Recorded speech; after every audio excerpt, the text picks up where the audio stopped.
There are other dimensions in the universe beyond the four we know. Dimensions kept apart from us by invisible walls of space-time. But suppose there's a snag, a momentary blending of one alien dimension with our own. And further, suppose that through this gap falls an inhabitant of the alien plane. What happens next is the beginning of today's story on Sci-Fi Radio. The Twonky by Louis Padgett.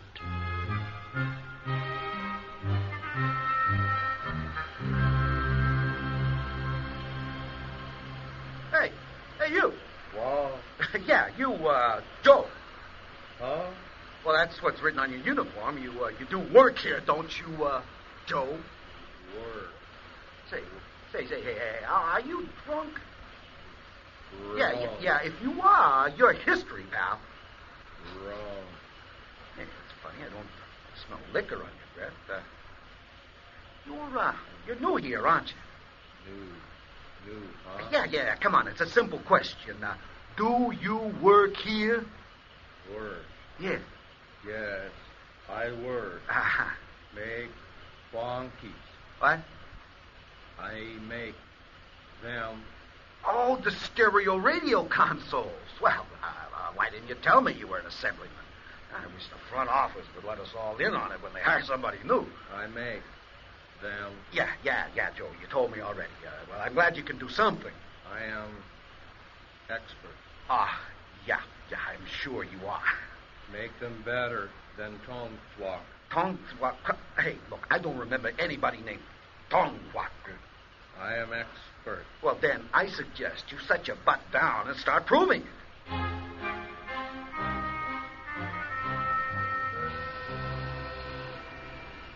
Almost done.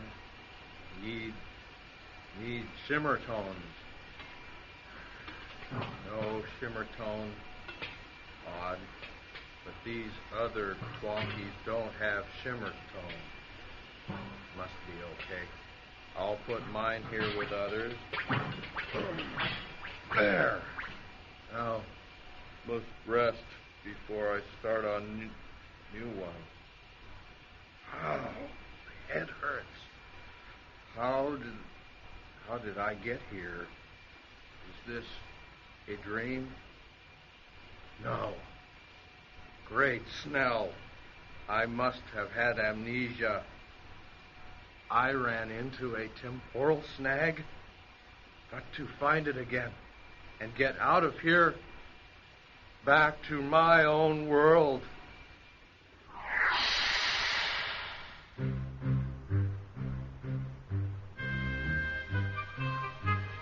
An unscheduled visit has ended. Joe, or whatever his name is departed for his own dimension. It's a small discontinuity in the vast scheme of things, a glitch of little consequence, except for the Twonky.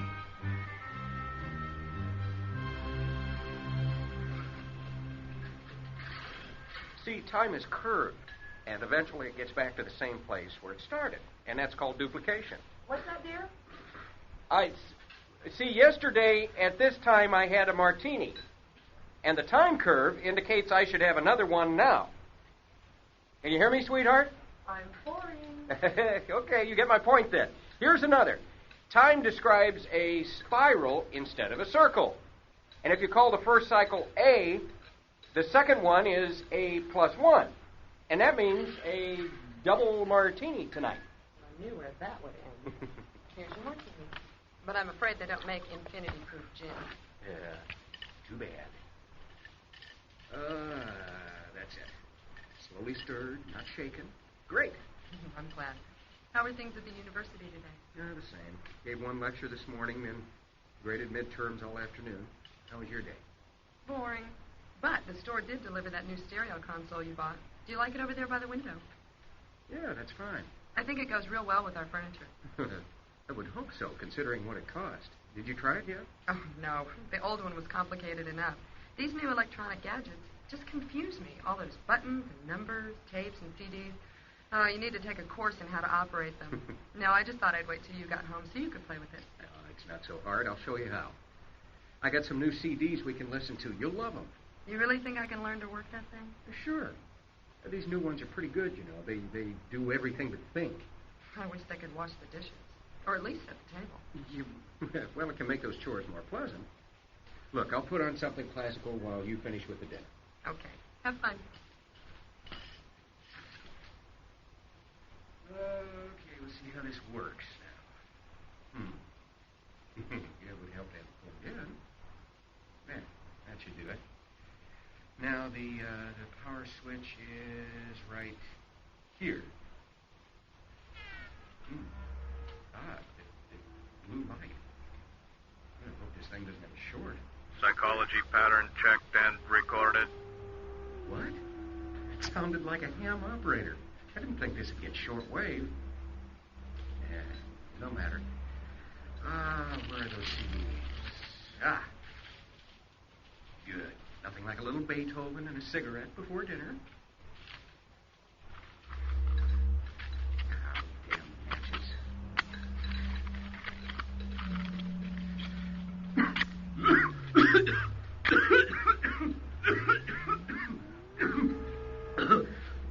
What the hell? Martha. No, Don. No.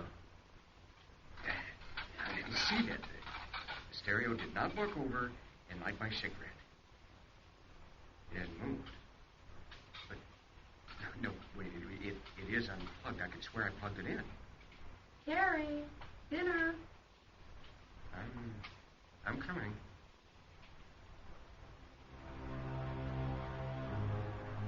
Honey, do you feel all right? You look a little pale. Yeah, I'm okay. I must have dozed off for a minute. Yeah, that's it. Yeah, it must have been a dream. What's that, honey? Yeah, nothing. Well, something must be bothering you. You usually make a pig of yourself on my dumplings, but you've hardly had a bite. I'm sorry. And it's your last chance. For a week, anyway. Yeah. Are you sure you can get along without me? Yeah, I think so. Yeah, sure. I'll be all right. You go on to Denver. You help Carol have her baby. It's all in the family. Well, she is my only sister. I know. And you know how she and Bill are. Quite nuts. They'll need a steadying hand just now. Yeah. Honey? Huh? You did remember to pick up my ticket today, didn't you? Oh, yeah, sure. Here it is. Oh, this flight is earlier than I thought. Oh, I better finish packing. I'll be down in a minute.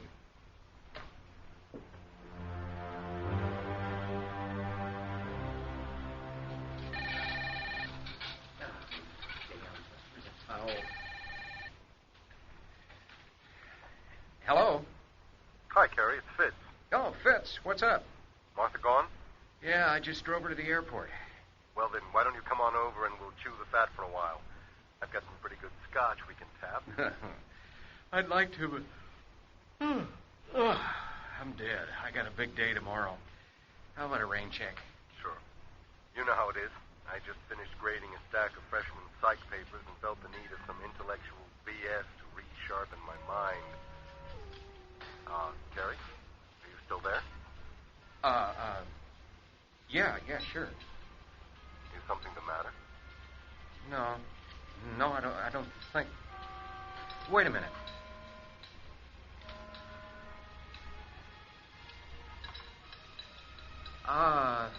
Fitz, you still there? Yeah, what's going on? You know those new radio stereo consoles that can do about anything? Yeah. Well, mine's washing the dishes. Oh? Look, I'm not kidding.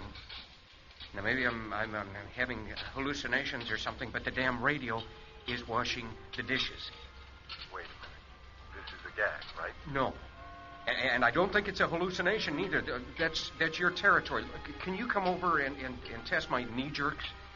I'll be there in 10 minutes. Have a drink ready. Yeah, you're going to need it.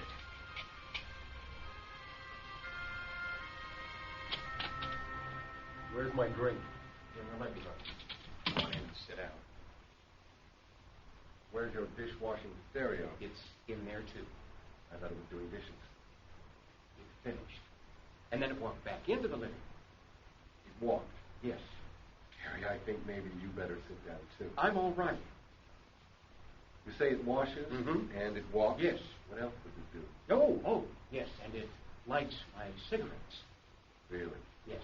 Is there anything it can't do? Oh, yes.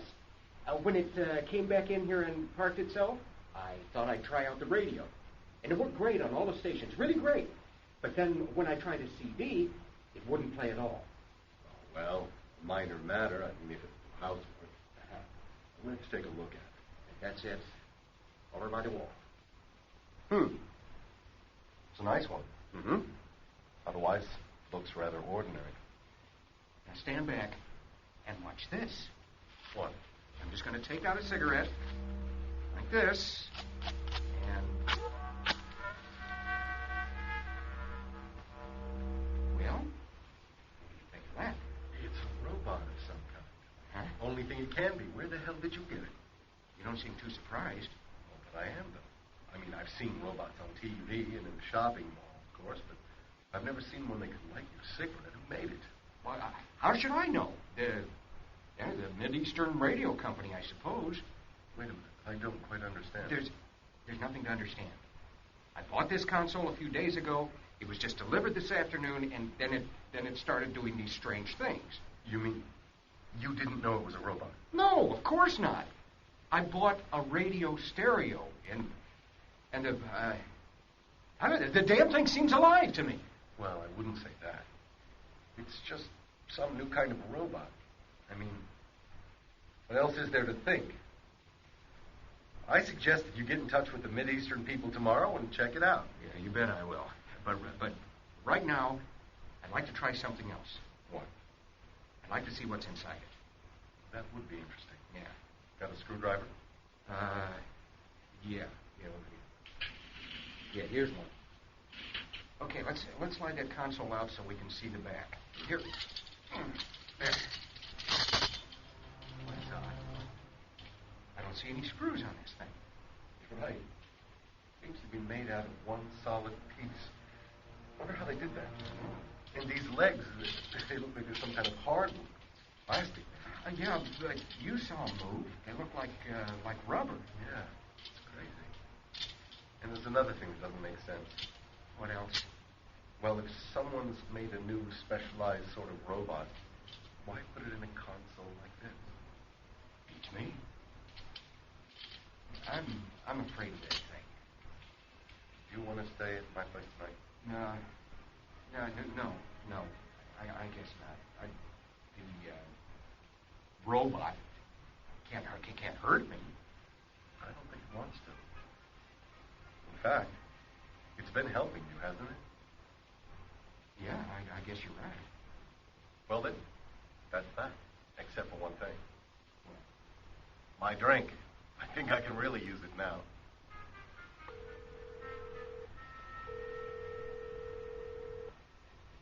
This is the Mideastern Radio Company plant. Good morning.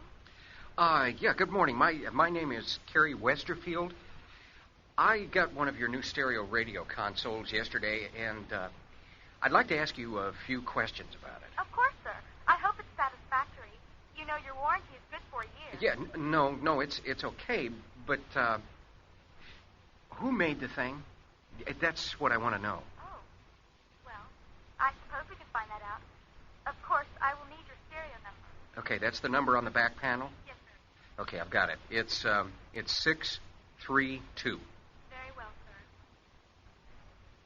Our computer records show the unit was completed and shipped out a few weeks ago. Yeah, does it say who made it? No, sir. Would you like to speak to the assembly foreman in charge of those units? Yeah, put him on, will you? Very well, sir. One moment. Assembly, this is Floyd. Yeah, are you the foreman? That's me. What can I do for you? Look, I just bought one of your new stereo consoles, number 632.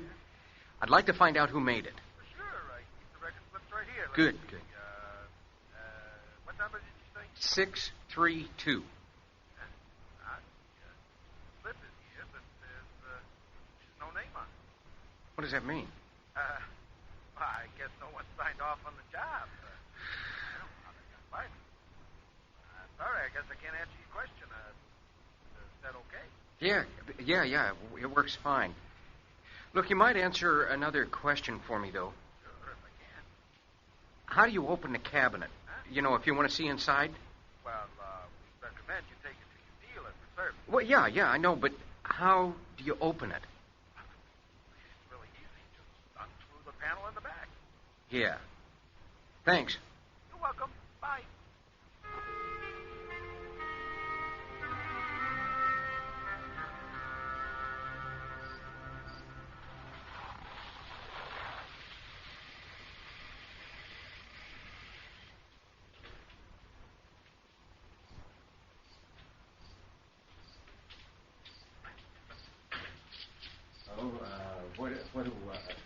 What do I owe you? That'll be $4 even. Okay. Here you are, and keep the change. Yeah. Thanks. Hey, buddy. You need some help getting in your house? No. I just had a few beers, that's all. It's no problem. Okay. Good luck. Yeah, it's no problem.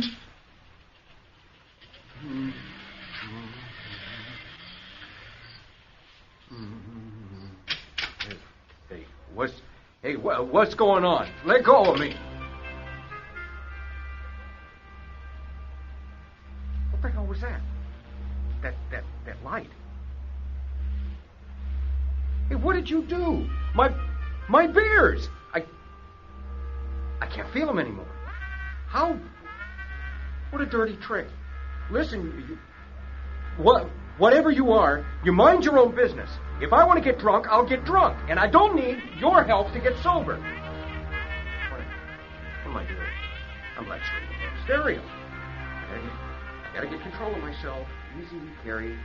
Take it easy. Yeah, okay. Forget about the robot. There, my morning lecture. Just read a chapter or two of this. Hey, wait a minute. I need that book. Just give it here. Give it. Yeah. Come on. All right. There. Damn it. You try coming through a locked door.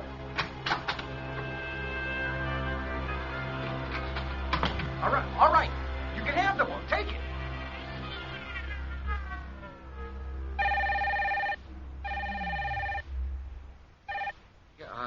Yes. Kerry, it's me. Fitz. What's up? Plenty. This damn robot's getting out of hand. What did it do now? Well, for openers, it sobered me up. That doesn't surprise me. No, I mean, it really sobered me up. From a solid 12-beer drunk. It took me nearly two hours to get in that shape, and the thing wiped out all the effects in a couple of seconds. Just by shining some kind of light ray on me. It doesn't make sense. It might. The vibrationary equivalent of thiamine chloride, perhaps. What? In a light ray? There's vitamin content in sunlight. Who knows? But the important point is that the gadget, whatever it is, isn't merely a robot. You're telling me. It's a dictator. It wouldn't let me read the book I needed for my lecture tomorrow either. It managed to pick the lock on my bedroom door to come after it. Sounds like it's really starting to interfere with you. Look, I'm really afraid of this thing. I still don't think that it means you any harm. But you're welcome to spend the night at my place. No damn stereo is going to chase me out of my own house. I'll take an axe to the thing first. Well, you know what you're doing, I suppose. Phone me if anything else happens. Yeah, okay. Otherwise, I'll see you tomorrow at lunch.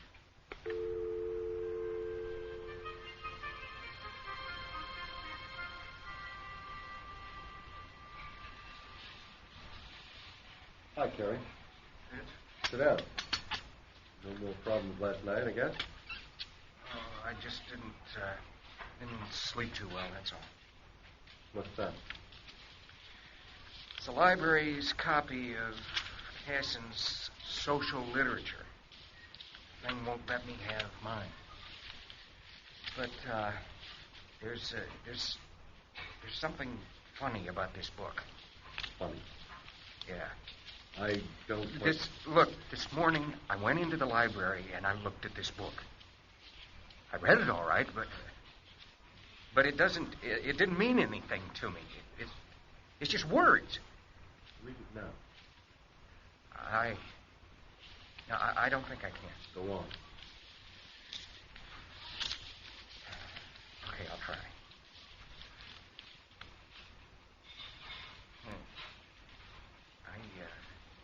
I can't. I can see it, but it doesn't make any sense. Hey, what do you think? That this machine, or whatever it is, has started to affect you. Maybe implanted some kind of blocks in your mind. Blocks? Yeah. Listen, if you'll come to my office tomorrow, I'll give you a few tests and maybe we can find out some answers. I'll tell you this. This thing is starting to scare me now. You better stay at my place tonight. Thanks, kid. No, I can handle it.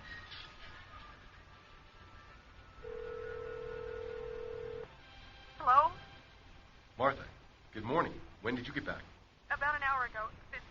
Can you come over? I'm worried about Kerry. What's the matter with him? I don't know. Please come right away. I'll be right there.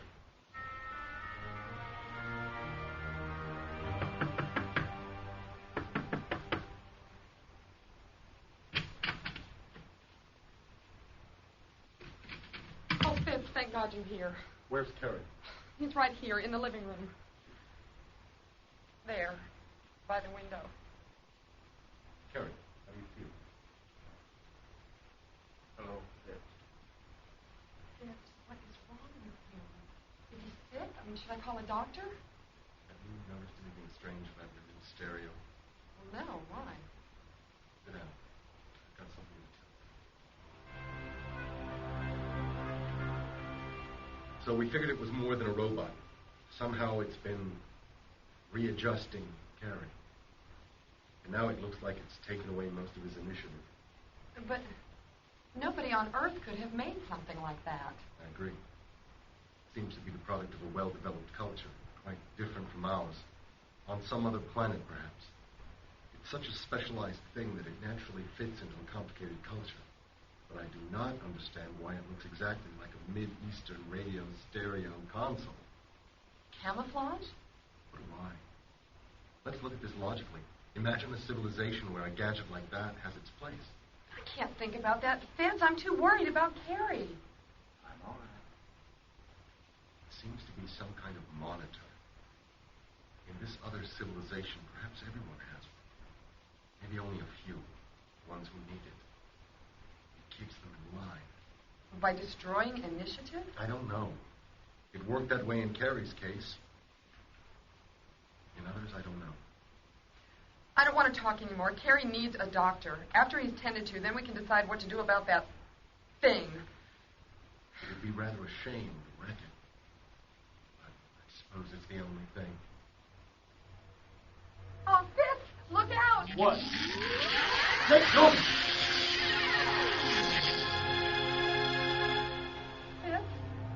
Fitz, are you all right?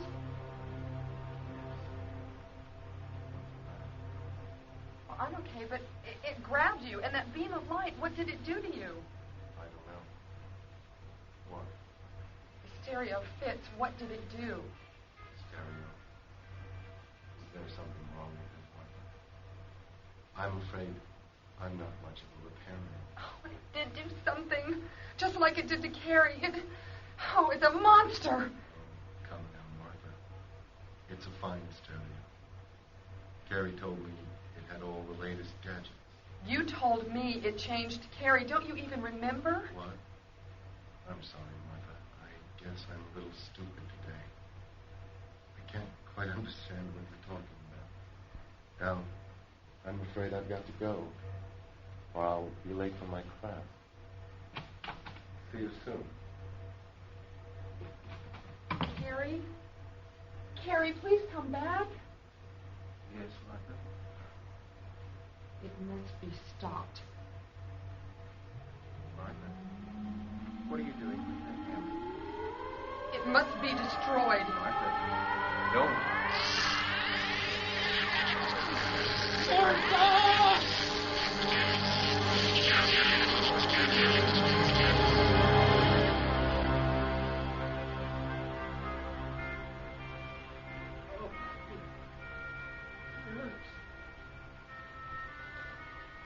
remember the stereo.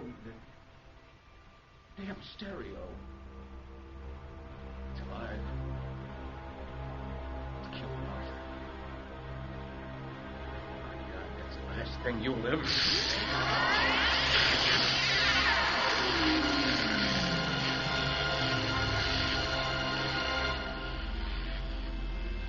Subject basically unsuitable. Elimination necessary. Preparation for next subject completed.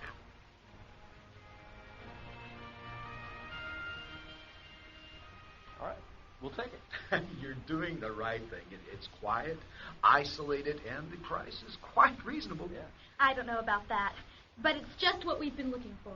Of course, an unfurnished place would run a good bit less, but... Well, see, we haven't been married long enough to get any furniture. Oh. I think this will work out just fine. I kind of like the furniture. Don't you, sweetheart? Who lived here before? Well, let's see. Some people named Westerfield, I think. Yes, I got it for listing just about a week ago. It's a nice place. If I didn't own my own house, I'd jump at it myself. All right. Hey, this is a nice stereo. Honey, check this out. It's a new one, isn't it? Come on, honey. I'd like to take a look at the kitchen. Okay, sweetheart, I'm coming. You're really going to love the kitchen. All for me.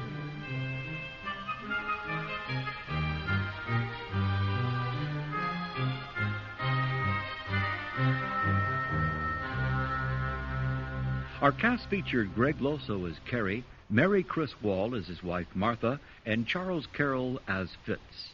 The alien Joe was played by Matthew Scott Carlton, and the foreman was Gary Moody. Other characters were portrayed by Fleur Phillips and Oscar Wills. The original story, The Twonky, was written by Louis Padgett and adapted and directed for Sci-Fi Radio by John O. Williams. All music and sound effects were created by Ron DiIulio. The series producers are Kevin Singer and Ron DiIulio. Support for the program has been provided by a grant from the Corporation for Public Broadcasting. This is James Edward Kerr inviting you to join us soon for our next venture into the imaginary worlds of Sci-Fi Radio.